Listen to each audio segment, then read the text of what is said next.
Загрижувачка е состојбата која во континуитет ја бележи клиниката за токсикологија во однос на случаи со суицидални труења со таблети и корозивни супстанции. Доколку се направи споредба со Шведска, каде бројот на обиди за самоубиства со труење со корозиви се 100 случаи во текот на 20 години, во Македонија 100 случаи се во текот на една година. Најмалку 95% од тие труења на Универзитетската клиника за токсикологија се суицидални, вели професор Чибишев. Дали ќе успеат од тоа зависи од многу фактори, од дозата, од тоа колку брзо ќе успеат да го донесат до првата здравствена институција за да му се пружи стручна помош. Меѓутоа, пак потенцирам дека најмногу загрижува тоа што владе еден момент на разочараност или на, да речеме, ќе кажеме и на депресија, и луѓето посегнуваат по своите животи.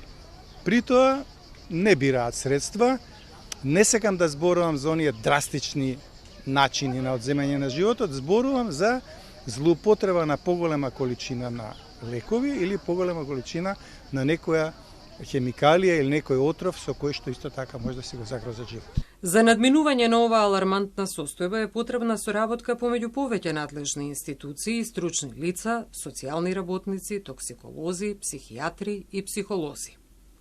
Клиниката за токсикологија во континуитет соработува со клиниката за психијатрија. Загрижува и возраста на пациентите со суицидални намери.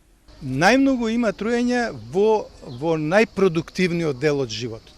Од, да речеме, 30 до 50 години. Тука е најголем. И тука се труењата најсериозни, затоа што тоа се свесни луѓе кои што малку повеќе разбираат и посегаат по животот вистински и бираат онакви средства со кои што навистина може да си го загрозат животот. Доколку имаме предвид дека клиниката за токсикологија е воедно и национален центар за труење, центар за информирање, мора да има координација. Според законот за химикали, вели професор Чибишев, сите труења кои се случуваат на територија на државата мора да бидат најбрзо пријавени во токсиколошкиот информативен центар на клиниката. Ваквата координација би значала и јасна слика за она што се случува и навремена превенција.